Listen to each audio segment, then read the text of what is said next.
अस्सलाम वालेकुम dear students.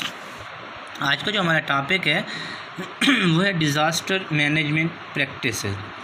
The disaster management practices involve following 3 step. जो डिज़ास्टर्स मैनेजमेंट प्रैक्टिसेस है वो 3 स्टेप पे क्या है, मुश्तमिल है। सबसे पहले फोरकास्ट मैनेजमेंट प्रैक्टिसेस।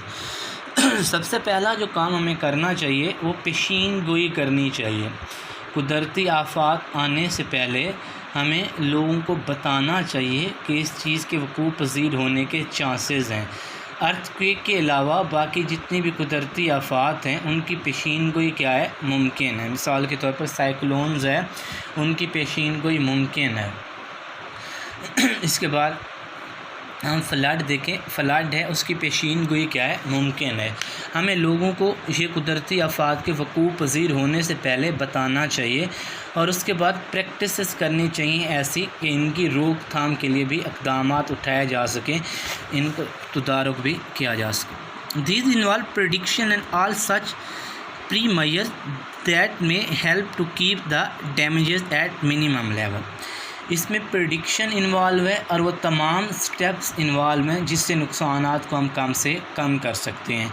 यानी हम जब पेशीन गोई करते हैं तो हम अपने कीमती एसेट्स को बचा सकते हैं। मिसाल के तौर पर जो फ्लड का एरिया है, अगर वहाँ पे हम लोगों को वार्न नहीं करते, लोगों में अलार्मिंग सिचुएशन हम क्रिएट नहीं कर सकते, हो सकता है तो उनको जान और माल को भी नुकसान पहुंच सके।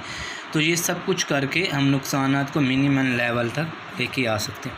मॉनिटरिंग, निगरानी। These involve such measure which are taken during the disaster to fulfil the needs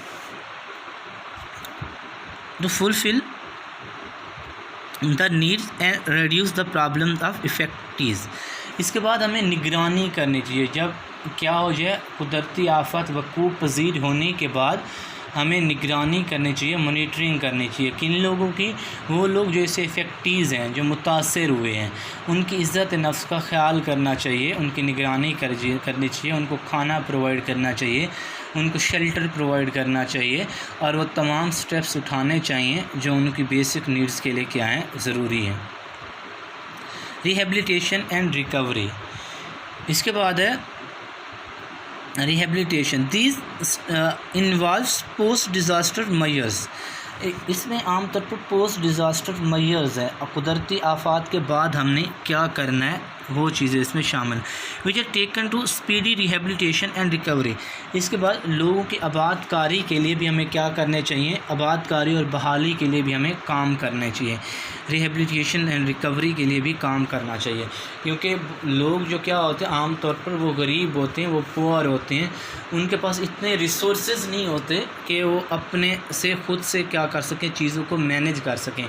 तो गवर्नमेंट को चाहिए कि जो उनका नुकसान हुआ है जितनी हद तक हो सके उसका अजाला किया जा सके ताकि लोगों के लिए ज़्यादा प्रॉब्लम्स का बहस ना बने।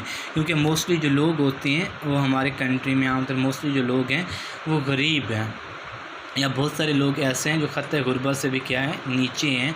तो ऐसे लोगों की आबादकारी के लिए भी हमें क्या करना चाहिए, काम करना चाहिए। इसके बाद है exercise tick the correct answer. The percentage area forest इन पाकिस्तान। पाकिस्तान में जंगलात का एरिया लेस देन 5%, 15%, 25%, 10%। हमारे यहाँ जो जंगलात का एरिया है वो अनफॉर्चुनेटली लेस देन 5% है, जबकि इंटरनेशनल स्टैंडर्ड के मुताबिक ये एरिया कम से कम 25% के बराबर होना ज़रूरी है। लेकिन पाकिस्तान में बदकिस्मती से ये एरिया सिर्फ 5% से भी क्या है, कम है। The natural disaster causing destruction in minimum time. ऐसा कुदरती आफत जो थोड़े से टाइम में ज़्यादा तबाही लाए।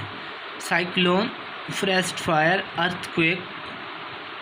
इसमें जो अर्थक्वेक है, जो ज़लज़ला है, वो सबसे कम वक्त में क्या करना है, तबाही लाने वाली कुदरती आफत है। क्योंकि देखें साइक्लोन्स देखें, फॉरेस्ट फायर्स देखें, ये जंगलात की आग है, साइक्लोन है, ये ऐसी चीज़ें हैं जो कम वक्त में ज़्यादा तबाही नहीं मचा सकती, जबकि जो ज़लज़ला है वो थोड़े से टाइम में क्या कर सकता है, बहुत ज़्यादा तबाही मचा सकता है। आम तौर पर ये पूरे कंट्री को भी क्या कर लेते हैं, कवर कर लेते हैं। बाज़ टाइम ऐसा होता है कि चंद सेकंड में जो हमारे नेबर कंट्रीज़ होते हैं वो भी इससे इफ़ेक्टेड होते हैं, वो भी उससे मुतासिर होते हैं। तो जो सबसे कम वक्त में तबाही लाने वाला अवामिल है वो है अर्थक्वेक। इसके बाद है which the molten matter inside the earth comes in the surface. इसके बाद ज़मीन के अंदर पिघला हुआ चट्टानी मवाद है मैग्मा, साइक्लोन, लैंडस्लाइड, लावा। तो लावा इसका क्या है करेक्ट आंसर।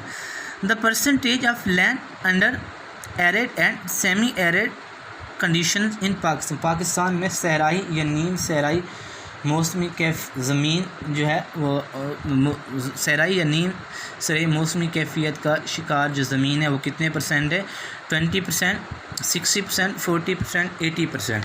पाकिस्तान की जो 80% ज़मीन है या तो वो सहरा ज़दा है या वो नीम सहरा है। तो लास्ट ऑप्शन इसका क्या है correct. The area vulnerable to landslide in Pakistan plain, disaster, mountain, river. तो जो माउंटेन है, जो पहाड़ी इलाके हैं वो क्या होते हैं, ज़मीनी फिसलाव से सबसे ज़्यादा मुतासिर होने वाले हैं। तो जो बी ऑप्शन है वो करेक्ट।